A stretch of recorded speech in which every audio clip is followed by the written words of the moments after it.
Welcome to this BNS on Aerospace and Defense podcast. I'm Pat Hindle. I'm Media Director for Microwave Journal's Signal Integrity Journal, and I'm joined by our hosts, Brian Goldstein, President, Analog Devices Federal, and Vice President, Aerospace and Defense Group at Analog Devices, and Sean Darcy, Senior Director of Aerospace and Defense at Infineon. Welcome, guys. Hey, thanks, Pat. Hey, thank you. So in this episode, we're going to tackle some really futuristic things. I thought it would be great to kind of project what you guys' thoughts are on different subjects for future. And I'm sure Brian will have a lot of Jetson's insights to give us in this one, so it will be fun. So I think the first subject we wanted to tackle was electronic vertical takeoff and landing vehicles, eVTOL. What are your feelings about the future of that? Is it going to come very soon or later? Well, I think we have to start off being fair that, Brian's favorite is the Jetsons. Mine was Scooby-Doo. So, I don't even get Scooby-Doo references like Brian does. So I'll take the first shot at eVTOL or electric vertical takeoff and landing vehicles. I think a couple of years ago, a couple of set of podcasts, and we'll say that, rotary is a very challenging way to generate lift, uses a lot of power, comes with a lot of weight and limits range. I think we're still seeing that challenge today. It's, we've seen a lot of companies, a lot of investment, a lot of money put in this industry. We really haven't seen it succeed. I think, you may see a piloted version start first. The question would be how much does that displace or take from the existing helicopter market? I think things such as just truly autonomous flying air taxis, probably 15, 20, 25 years away, just due to the fact that you have to have the FAA figure out a way to even regulate them.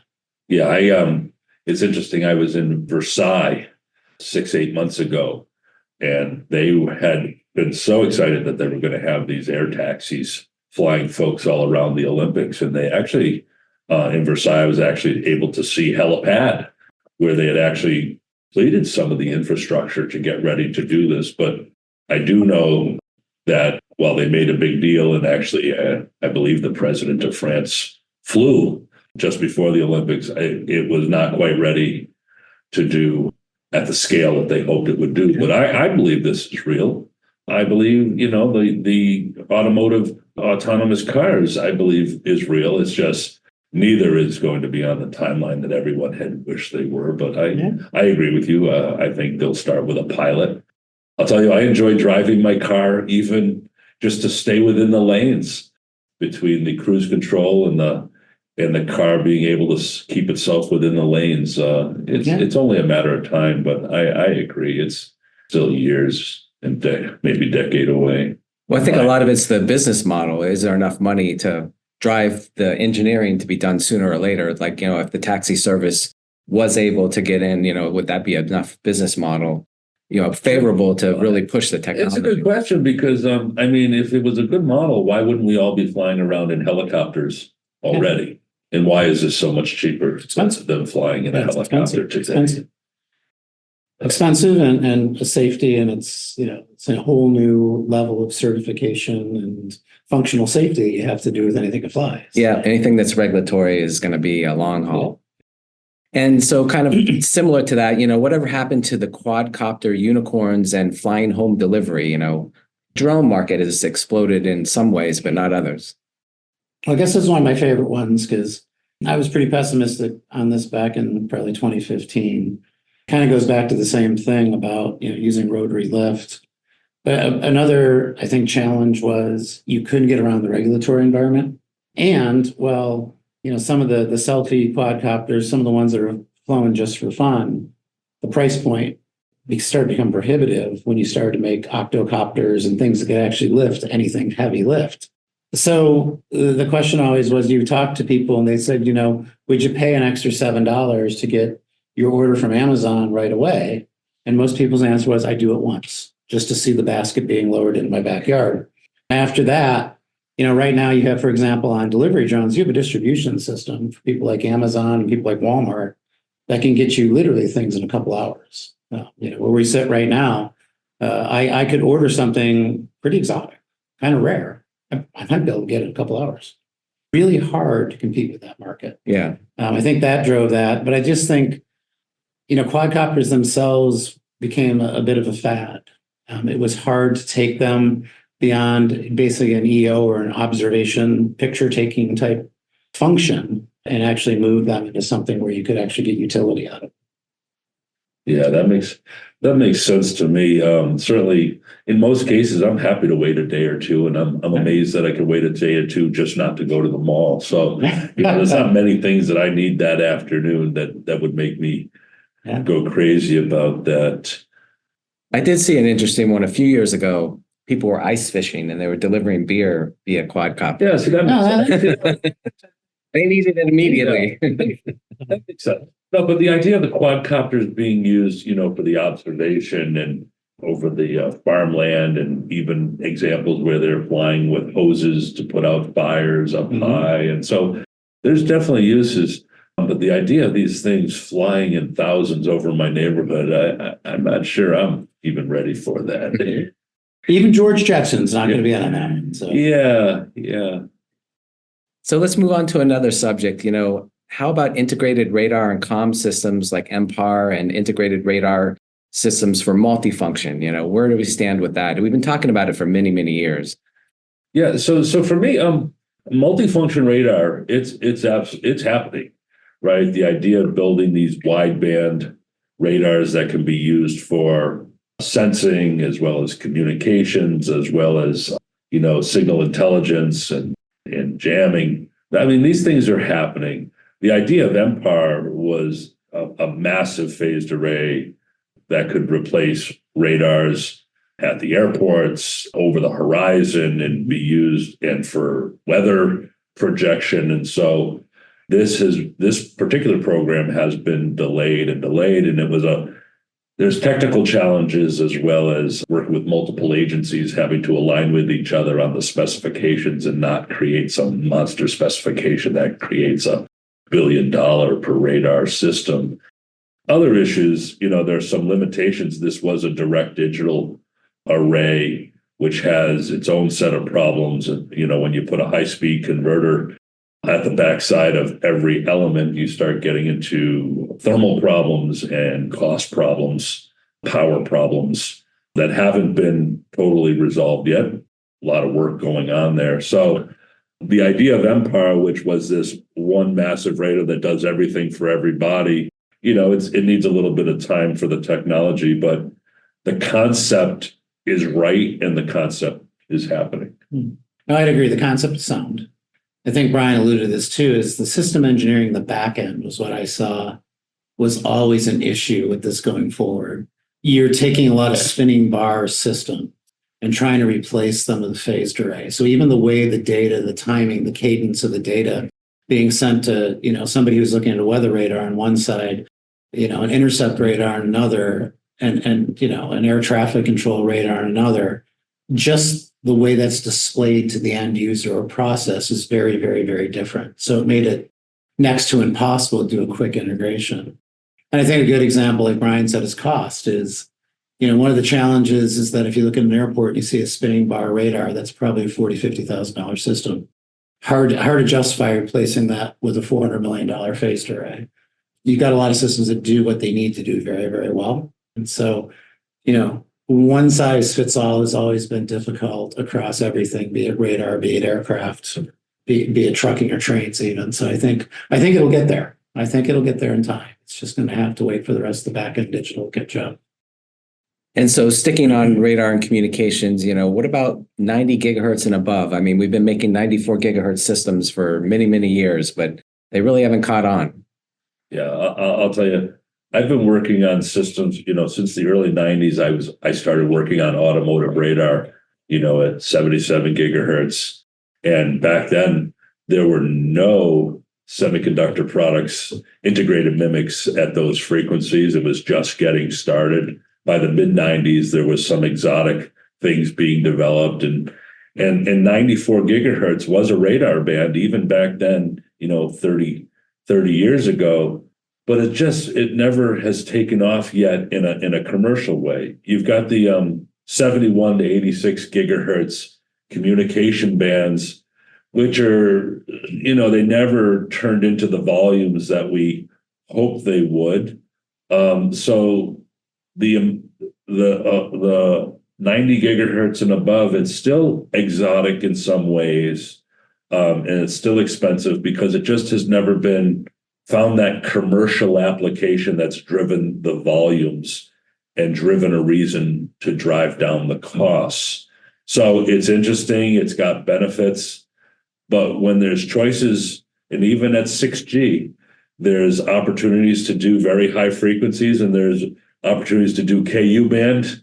The world is going to probably choose KU band first because it's just more economically feasible, from the semiconductor devices to the test equipment to everything else involved. I totally agree with Brian. I think the challenge above 90 gig, one more I would add, is probably the power budget that goes. I mean, above 90 gig comes with great resolution, but it comes with limited range, and the power you have to consume to actually drive that system is significantly higher. If anything, down in KU or X band, depending on your bandwidth, you can almost get the same resolution. And so I think that's been a challenge. Don't know. That's one I don't even know if George Judson will even care about that one. But it'll be kind of. I think it's years out. Probably, I would say it's still very TBD. Okay, and then let's move on to satellite. There's systems like Starlink, OneWeb, Kuiper, and Telesat, Lightspeed. And, what is the future? What's the next step in that area? Because they're kind of taking off, but it just seems like there's way too many networks to survive there. But what is the next step? I'll start with the business. This has had, we've been talking about this for the last 5 years and how this was set to explode. And yet things seem to have been delayed. Certainly Telesat has pushed multiple years from when we expected. Kuiper has seen delays. Starlink and OneWeb are up there. I think the business cases are still TBD of whether any of these folks can make sustainable business. And so that'll determine how many more try to spend the money to launch. I think a lot has been learned. The idea of sending up low-cost satellites, I think, has really turned some heads. I know George Jetson is incredibly impressed that we've got to this point already, where we could send up thousands of satellites and gotten the rocket costs and the flight costs down just to be able to put up 60, 90 satellites at a time. But the business case is still a question. And it'll be interesting to see, again, from us in the semiconductor business, to see, one, how many of these satellites are really going to go up at the end of the day. And we had in our mind that this was a sustainable model where these satellites were going to be upgraded, every 3-5 years, and that there would be this, instead of this lumpy business of one satellite every few years, that there would be this constant flow of satellites going up and being replaced and being obsoleted, and that it would become this sustainable business. And I think that that's certainly been delayed, and I would say it's TBD of whether it plays out the way that folks have dreamed it would. So I think it's a good point, right? We all heard about this years ago. OneWeb was going to litter the sky. I think you got a good point, Brian. A lot of it's the business model. Providing internet across the world isn't done presently with optic and copper, just because of a cost model. There are areas where I think altruistically we'd want to provide internet service, but it's just economically not feasible. But I think there was a lot of hype. I remember when we started looking at some of the analysis of things like Starlink, and there was a lot of people who didn't understand it. They kept talking about latency speeds, and they sounded good, but they defied the laws of physics. And so I think a lot of the throughput and other things that people expected just haven't materialized. I think Starlink's made some significant advances. OneWeb is already bankrupt once, still kind of struggles with the business model. I think you've asked them how they make money, still unknown. I think Telesat will probably get there. They're much more of a polar orbit. Their user terminal, enterprise terminal model is significantly different. That I think it makes it probably feasible. The one I'm actually excited about is Kuiper. I think if you look at Kuiper with AWS and controlling the pipe and everything else, they haven't said a lot about it, but you can connect the dots. I think long ago we figured that out, that this was all about controlling the pipe for Amazon Web Services, not so much, an end user consumer type of constellation. I'm excited about theirs. I think they've got two birds up. They've completed testing. I could see them being a very strong competitor to Starlink. The other thing that I think is interesting is that I believe that governments around the world are a little nervous about relying on these commercial companies. They are starting to put some government related payloads on some of these commercial and taking advantage of the quantity, the volumes, the rate of launch. But yet the lack of control is a concern. So it's going to be interesting to see how government and these commercial companies work together. I think there'll be cases where they work together and they share. I think that there will be other cases where governments will continue to do their own thing while taking advantage of the learnings of the commercial model and the low cost model. So there's a lot still to play out here. I think in a decade, though, the new job is going to be cleaning up all the satellite trash in the sky because there's a lot of stuff going up there and there's a lot of stuff already there. No, it's an interesting dilemma. If a satellite fails, you can't burn it in. There are a couple of interesting startups that are basically the trash sweepers in the sky. That'll be actually kind of curious. Or is there some type of technology used, an IR laser or something to at least, vaporize them enough they have drag or something like that. So less George Jetson Scooby-Doo on that. Okay. And another subject, how about single pilot aircraft, autonomous aircraft? Where do you see that going in the next few years? So that one for a long time, people have, tried to think about if I could eliminate a pilot from the cockpit, how I'd eliminate cost and complexity. And if you look at people like Cirrus, Garmin and what they do, there's a very small jet. It's the Vision Jets, the SF-50 from Cirrus. Single pilot, meant for individuals to buy, nice jet, 320 knots, 31,000 feet. Interesting thing about it that's incredibly impressive is if the pilot would be incapacitated, the passenger can push a button and the plane will find the nearest airport, talk to ATC, tell you what to do, and go land the plane itself. It's pretty impressive, some of the stuff Garmin and Cirrus have done on that. But on the other hand, I don't see it ever eliminating the pilot. Pilots do a lot of training not to be able to take off and land. That's pretty easy. After a couple 100,000 hours, you can take off and land almost anything. It's the ability to troubleshoot and resolve situations and problems. More and more, I think pilots have become engineers. If you think about the classic 727 years ago, it had a navigator, two pilots, and an engineer. Right now, it's two pilots, and probably half their function is to be a flight engineer and be able to resolve emergencies and issues. I don't think you're going to see even eliminating one pilot for a while. And I think one of the reasons I would say that is that's not the major cost driver on the airplane. When you look at the cost to fly an airplane, it's still probably fuel more than anything else. So if fuel costs came way down, then maybe you would look at flight crew being another contributor. But as long as fuel cost is a significant player, I don't see that happening. I also think, like we were talking about with eVTOL, I don't think you're going to see fully autonomous flights for anything for many years. Just too much risk, too much litigation, too much liability. I thought the cost driver was the food.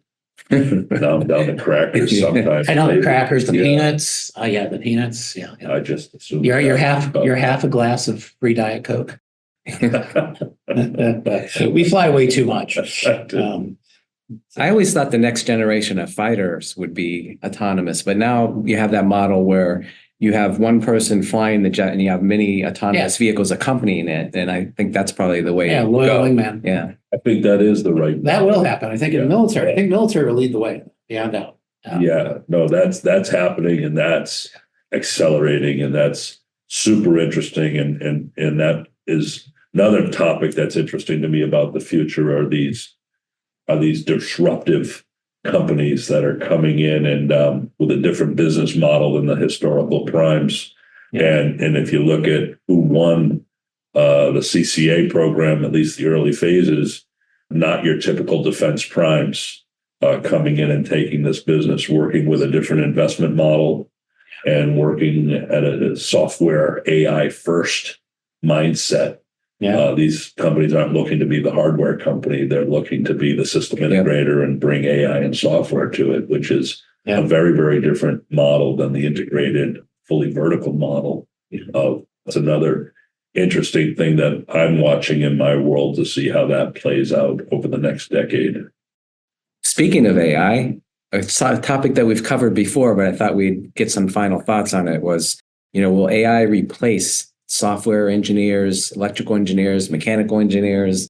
There's a lot of talk about that recently, and some people are very afraid of it. Other people think it's the next step.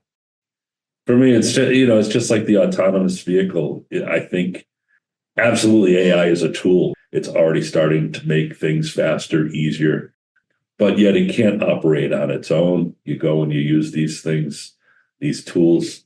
You already find that you can't rely on it. You need to fact check. You need to check it over. Same thing with software and in electrical and mechanical design and analysis.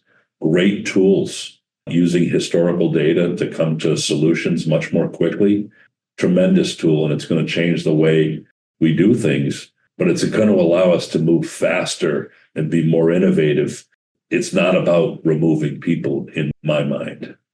Yeah, I think at least I would agree for this generation of AI. I think we talked about it before. I've played with it to have it write programs for me in C. Like Brian said, it'll write a C program for me, and it's about 95% right. Actually, it's usually correct enough I can compile it. You have to debug it, you have to test it. Does it always get the minutia right? No, but the speed is amazing. Something would take me a couple days to code. I get it done in literally 30 seconds, and that's the debugging process. I think on the double E side, on the mechanical engineering side, this generation's not going to be there of AI, and I don't think it's going to ever eliminate, the need to understand and innovate in engineering, but I can see it significantly changing the way the workday would go. Are you going to need to lay out your spice model or your P-spice model or whatever you're using? You may not need to do that anymore. That's something you may be able to say, hey, I need so many power rails, spin me up a Gerber that's going to power, the next FPGA. I think that's going to be pretty quick. Yeah. When it goes to doing things like integrating chiplets, integrating, SIPs, that might be something AI can do far faster than we can. I think that's a generation away. I think that's 5 to 7 years away if we'll see that kind of AI where I walk in and say, hey, I want a new transceiver, and it spits out a new transceiver, and all I have to do is do some debugging. I think that's a bit of time away. So, well, speaking of power, your specialty, how about software-defined power, PMIC, and PM bus? So I think the future that, again, it's a couple years out, but there's always been the holy grail about what can you do with PM bus, true PMICs, power management ICs. Can you ever go above them being very spec'd to a companion? So companion power is a big thing. There's a lot of people that ask questions about how complex it is, the sequencing of the power rails go into an FPGA. Why can't you just have a power part for that? Probably could. Now, can that same PMIC serve 8 different FPGAs?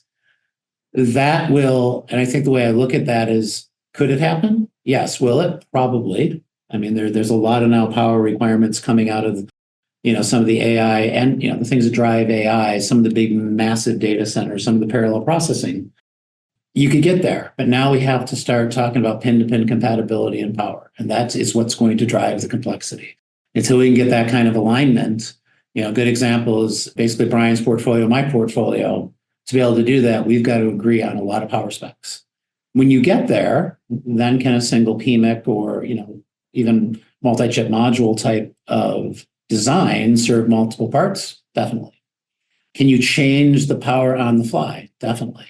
Is it going to eliminate the part catalog from 10,000 parts down to 3? I don't think that happens in my lifetime. I just don't. Yeah. Yeah, no, it's an interesting topic because it ties into the concept of the chiplets that we talked about as well. Is how do you build up this ecosystem of parts that can be mixed and matched so that you don't have to keep developing these custom PMICs and these custom ASICs for every application? And there's just too many applications that require different solutions. Some require the best performance levels in the RF domain and have plenty of power. Others can give back on some performance levels, but don't have but are being run on a battery instead of on a generator or a nuclear power source. And so there's all these different permutations and combinations. And how can you disaggregate and build up these building blocks that can be mixed and matched? And like Sean alluded to, you need everyone to work together and come up with some standards, whether it's a digital interface that everyone has the same, bits going in the same way, the same direction, but also the pinouts, in the digital and RF domain, but the pinouts in the DC and power domain. And how do you bring that all together? And the way we look at it is there's partnerships. And so there's things when you're fully vertical in your own company, you can come up with your own standards. If you have a big enough portfolio, you can do whatever you want on your own. And that's actually pretty simple. If you need to open up your ecosystem to others to join your ecosystem, that gets harder. And so for us, the next version of that is you find a partner who has, so you can see like an ADI and an Infineon where one's doing some of the power and one's doing some of the digital, and you can see them coming up with their own standard between themselves. The Shangri-La is having the Amazon catalog of chiplets where everybody's doing it together, and I think that's farther away before everyone gets themselves aligned. But certainly the idea of partners working together, that's happening now.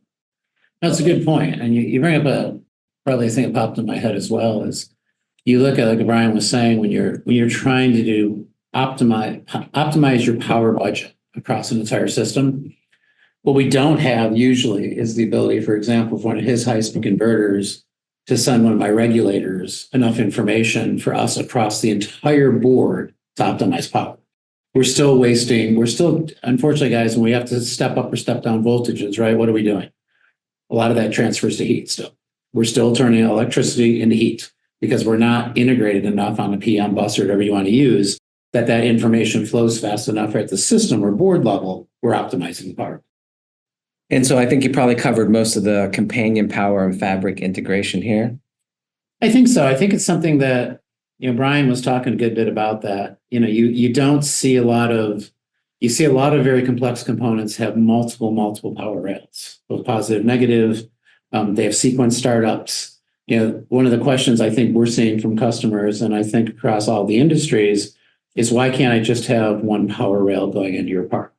Why can't you guys in the semiconductor industry make it simple for me to put it down? You manage the power inside. It may be multiple chips inside a package. It might be a SIPA pop. It could be a chiplet. It could be fabric. I think people are getting a lot of questions from that. It could be even as simple as accepting a little bit worse power, a little worse performance. Yes. Right. Sometimes we have all these power rails just because we're trying to get the absolute best performance we possibly can, as opposed to the simplest application use of the product. I mean, you look at some parts, it's a 3.3, a 1.8, a 1.4, a 1.8, a point. You keep going. It's a whole gamut. Yeah. And so, but I think you're right, Brian. Sometimes the trade space may not be as well understood. How much money do we spend and time to optimize for something maybe we already have enough margin for in the design?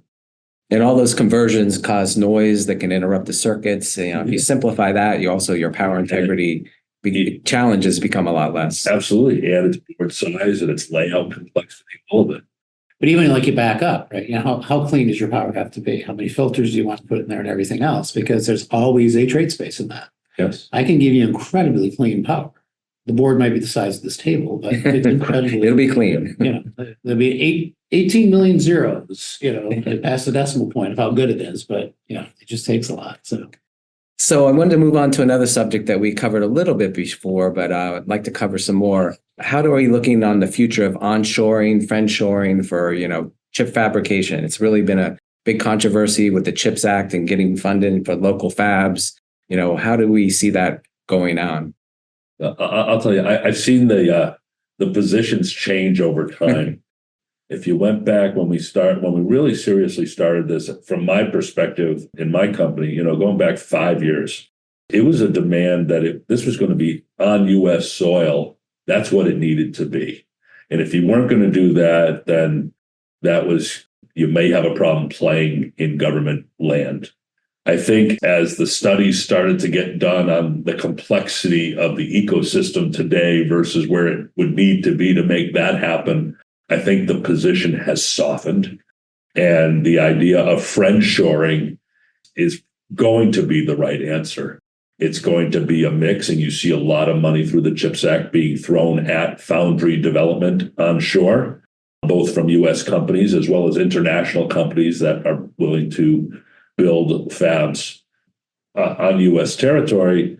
But you're also seeing a lot going on in Japan, in Europe, in Korea, where that's being, I believe, is being accepted as good enough. Yeah.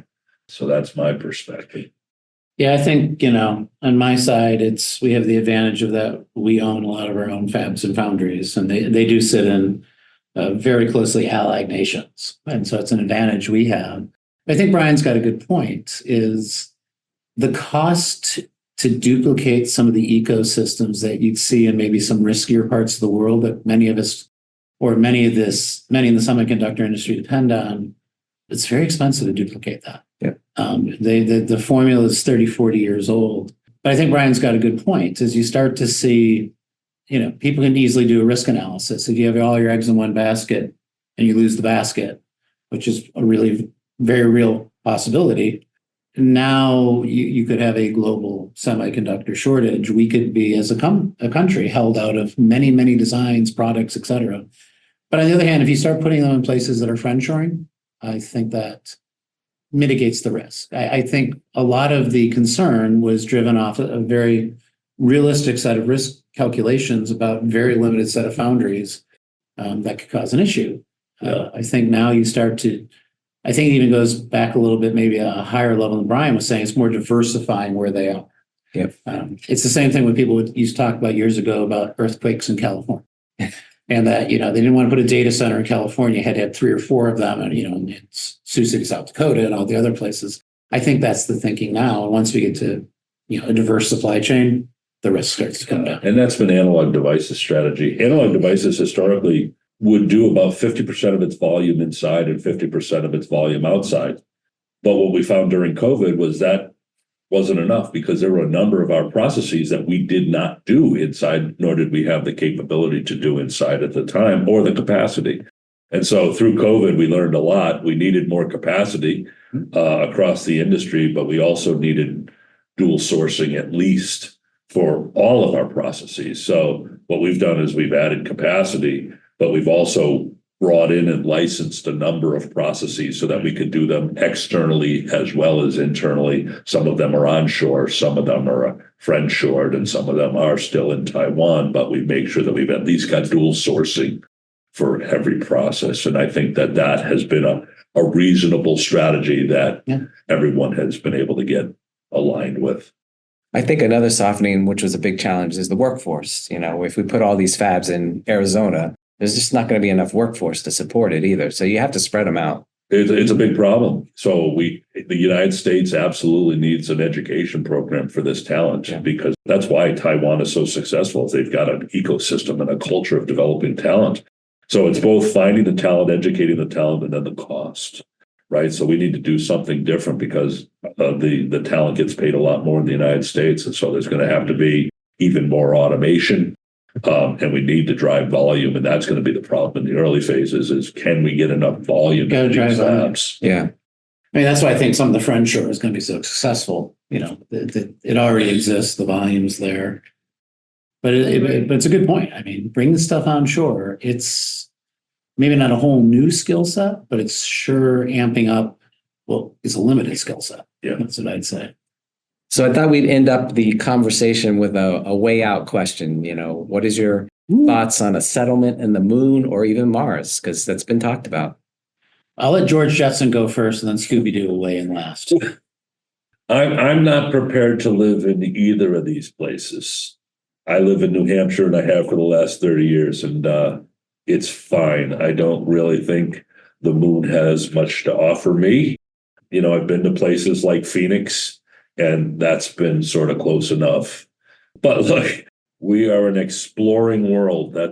History says that if there's somewhere that hasn't been seen, then we need to we need to keep going. And so that's the nature of man and humankind. So I believe that we will continue to spend lots and lots of money to figure out how to do these things. Hopefully they find something that's worth the effort. You don't think it's that useful, right? I'm a fairly negative person on these kinds of things. I'm not an adventurous person. So I'm sort of the wrong guy. You know, I think there's more things we could be doing to fix Earth before we need to go break Mars. Yeah. I guess first time I heard this, my little Scooby-Doo ear went, oh, you know, because I think it's driven by a lot of fans of science fiction, you know, and which is sometimes does drive science fact. But you look at the cost of maintaining a permanent settlement on the moon and what it brings us. You know, if we could discover, for example, a cache of uranium or plutonium or something was incredibly valuable, then I could see it. But if you look at the cost of maintaining literally 7 people on the International Space Station and what a challenge it is to maintain the International Space Station, now you're probably multiplying that by 10 to 100x to maintain something on the moon. Mars is even more challenging. Just getting there is a challenge. Just restocking is a challenge. But people overlook things like the radiation exposure, both on the moon and on Mars. A lot of complications. Yeah, it's very, very, very, very different. I'm with Brian. I'm not sure I'd want to live in a little tube on Mars. And I live in Massachusetts, so I don't have that New Hampshire experience as much. But the I think it's the same thought Brian had, is living in a little tube all day long and stuff like that. I just can't see. I can't see people doing that for a long period of time. I would like to say I would see us possibly doing more robotics. I think honestly, if we were to find something was worth mining, we'd probably do it with some type of probe or robotic instrument before we really want to put people on the moon. Yeah, see, that makes sense to me. You know, let's prove that there's a reason. But Right. you're going to have something to be there. I think you brought up a good point. Exploration was great, but usually humans have explored because we're going to look for something. You're right. People didn't go west just because they said, hey, I want to know what's over the horizon, right? They needed land, they needed farming, they were escaping persecution, they were going after gold, they were doing all kinds of things. I think that's what drives humans. Yeah, we're still trying to convince ourselves with water. It's got to be one or two. One or So two. I think we vote that Pat's going to be the one that's going to represent us on the first trip to Mars. I think so. Pat is going. I'll do it. Pat's on the way, man. Well, thanks, Brian and Sean, for your insights into future technologies. I think this was a great discussion, touched on a lot of different topics. So appreciate your inputs. And that kind of wraps up this episode of BNS on aerospace and defense. If you have other topics you'd like us to cover for future episodes or series, let me know. phindle@mwjournal.com. And I thank Brian and Sean for supporting the series. And thanks everybody for listening. Yeah, thank you, Pat. Appreciate it. Thank you, Brian. Thank you both.